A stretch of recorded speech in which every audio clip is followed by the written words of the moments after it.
இப்போ ஒரு இன்ஜுரியை எப்படி ஃபைன் பண்ணோம் அப்படின்றத நான் இந்த இதில் ஷேர் பண்ணுறேன் நான். இது தனுஷோட ஷூ. இவனோட ஷூவை பார்த்தீங்கன்னா ஹீல் ஸ்ட்ரைக் பண்ணியிருக்கான்.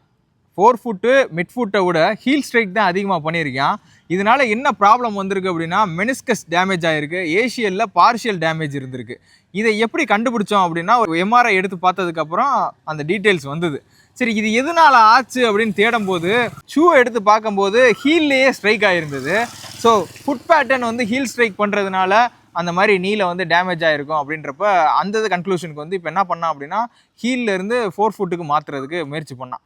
ஸோ அதுவுமே தப்பு. ஏன்னா ஒரு காலில் மட்டும்தான் லோடு அதிகமாகி ரைட் லெக் வந்து அதிகமாக தேய ஆரம்பிச்சிருச்சு இருக்கு. இந்த ரைட்டு வந்து எந்த அளவுக்கு தேஞ்சிருக்கு பாருங்க. ஸோ இதுக்கு என்ன கன்க்ளூஷன் கண்டுபிடிச்சோம் அப்படின்னா எக்ஸசைஸ் ப்ரிஸ்கிரிப்டர்னு அசார்ன்ற ஒரு நண்பர்கிட்ட போய் என்ன சொல்யூஷன் சொல்கிறாங்க அப்படின்றத கேட்போம் அப்படின்னு சொல்லி போய் கேட்டுட்டு வந்தாப்புல. என்ன சொல்லியிருக்காங்க அவனை? என்ன சொல்லியிருக்காருன்னா ரைட்டில் வந்து எனக்கு மசில் மாஸ் ஜாஸ்தியாக இருக்குது, லெஃப்ட்டில் மசில் மாஸ் கம்மியாக இருக்குது. சரி. ஸோ ரன் பண்ணும்போது நமக்கு வந்து அட்லீஸ்ட் 60-40 விழுந்தால் பிரச்சனை இல்லை. 80 to 90% ரைட்லையும் 10 to 20% தான் லெஃப்ட்டில் விழுகுது.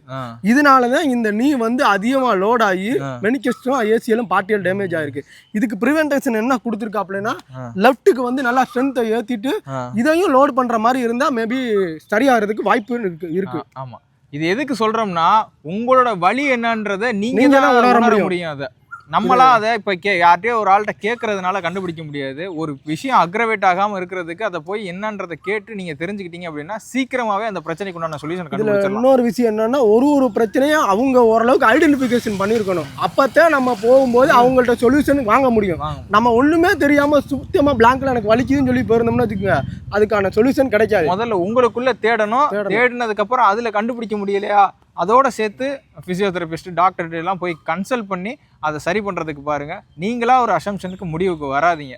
இப்போ நாங்கள் வந்து இந்த ஹீல் ஸ்ட்ரைக்கில் இருக்கோம் 4 ஃபுட் மாற்றணும் அப்படின்றது தப்பான அசம்ஷன். அதுக்கு பதிலாக இப்போ வந்து நிறையா ஒர்க் அவுட்ஸ்லாம் கொடுத்துருக்காங்க. அதை பண்ணி பார்த்துட்டு ஒரு 3 மாதம் ரீஹாப்க்கு அப்புறம் எப்படி இம்ப்ரூவ்மெண்ட் ஆகிருக்குன்றத பார்ப்போம்.